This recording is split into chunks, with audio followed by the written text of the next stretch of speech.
The sinking of the Titanic is the most famous maritime tragedy in history. More than 1,500 people died after the liner hit an iceberg on its maiden voyage and sank 113 years ago.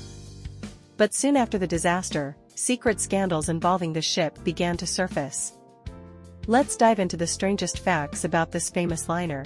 Predictions. No one could predict what would happen on April 15, 1912. Or could? William Thomas Stead wrote a story that predicted the demise of the Titanic before it was even decided to be built, in 1886, as the mail steamer sank in the middle of the Atlantic Ocean. It was a story about a ship that looked like the Titanic, which sank in the ocean without enough lifeboats. But it wasn't the only such prediction. 12 years later, a new book came out called The Wreck of the Titan, which was written by Morgan Robertson. The plot is almost identical to the fate of the Titanic. A large ocean liner called Titan crashes into an iceberg in the Atlantic, and people die in the icy water due to insufficient lifeboats. It's a striking coincidence. Right down to the month the ship sank.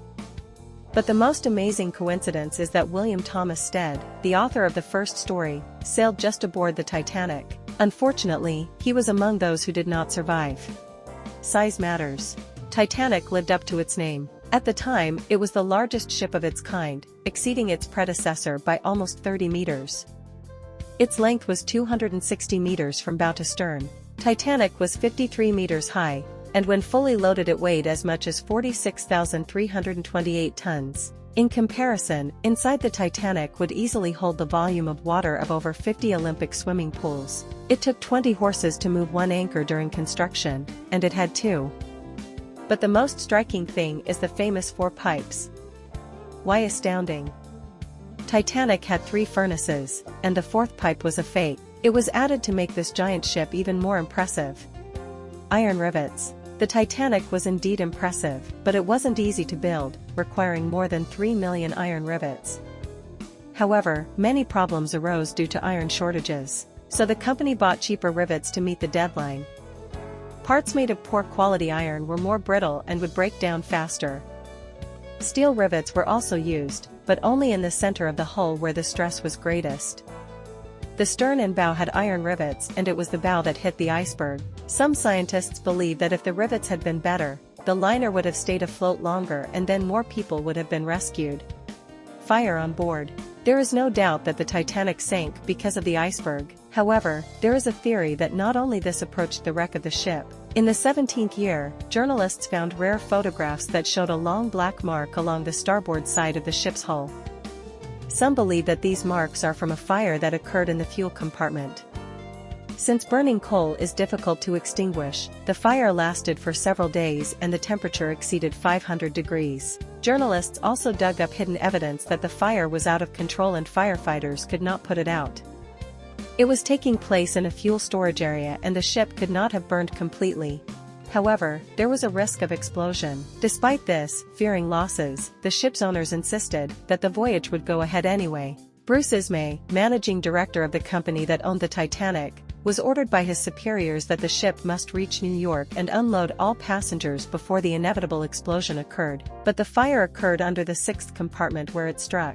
At those temperatures, steel can become very brittle, and it's possible that the structural integrity of the hull was compromised, making the damage from the iceberg much worse.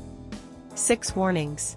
On the evening of April 14, Titanic received 6 iceberg warnings. Despite this, it was traveling at nearly 23 knots, due to the need to get to New York in time, and preferably before a coal fire caused an explosion. As told by forward-looking Frederick Flitt, everything was hampered by the calmness of the sea that evening. The waves were barely hitting the iceberg and it was difficult to see them in the dark, and because of the confusion in Southampton, the forward lookouts had no binoculars. The only source of light was the stars. At 23:39 hours, Flitt spotted an iceberg. Already at 40 minutes, the fateful collision occurred.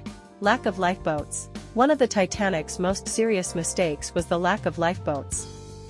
There were only 20 on board, and each one held 65 people. If every seat had been taken, only 52% of the 2,435 people could have survived.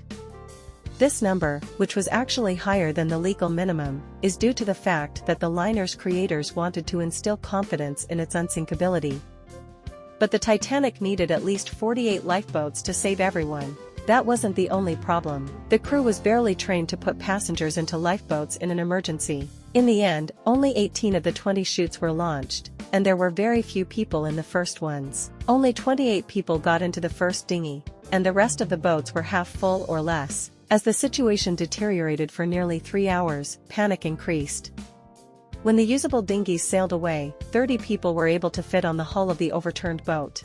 And of those who could not get into a dinghy at all, only 9 people were rescued from the water, but 3 of them died of severe hypothermia. 472 seats in the boats were left empty, and only 31% of passengers and crew were rescued. Survivors. Among those who sailed on the Titanic, the most fortunate were undoubtedly rich women. At that time, tickets were divided into first, second and third classes. Of the first class, 97% of the women survived, and only 32% of the men in that class. In the second class, 87% of the women and 80% of the men survived, and in the third class, 49% of the women and 13% of the men survived. Only half of all the children aboard the ship boarded the lifeboats. And that makes the next fact even worse. The first dinghy was a small boat that wasn't even considered a real dinghy, but even though it held 40 people, it sailed with 12 people in it. 7 crew members and 5 passengers who ignored the women and children first rules. It was later revealed that Sir Cosmas Duff Gordon and Lady Lucy Duff Gordon, Scotsmen who allegedly bribed the officers and asked them not to go back for the drowning men, were sailing there. Lady Duff Gordon feared that people in the water would capsize the boat. This dinghy could have saved several dozen people. It turns out that even all the wealth in the world can't buy compassion. Californian. Whether more passengers could have been saved is debated to this day, and for good reason. The ship Californian was less than 32 kilometers from Titanic when it collided with an iceberg. Its radio operator sent a message to Titanic, informing him of the ice field. However, the ill-fated ship's radio operator Jack Phillips interrupted him and replied, "Shut up, I'm working," and 10 minutes later the collision occurred.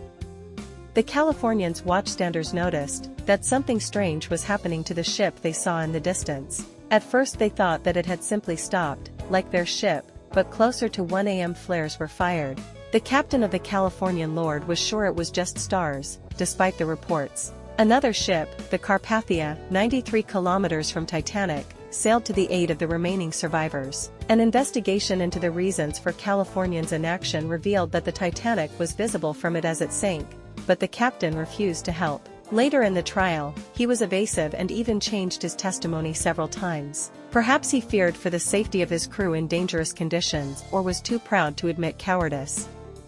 Either way, after the scandal, Captain Lord was disgraced, although no charges were brought against him.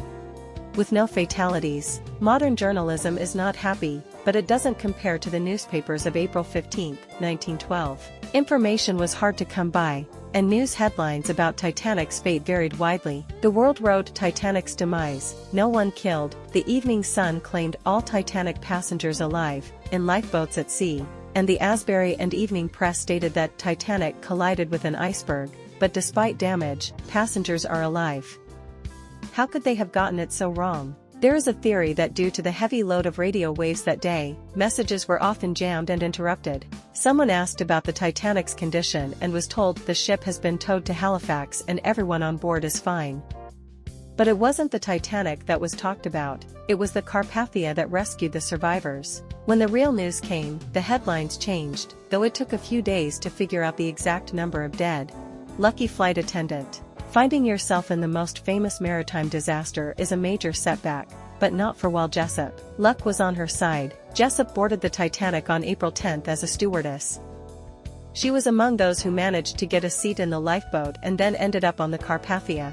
On October 21, 2016, just 4 years later, Jessup sailed on one of Titanic's unsinkable brothers, the Britannic, which sank due to an exploding mine.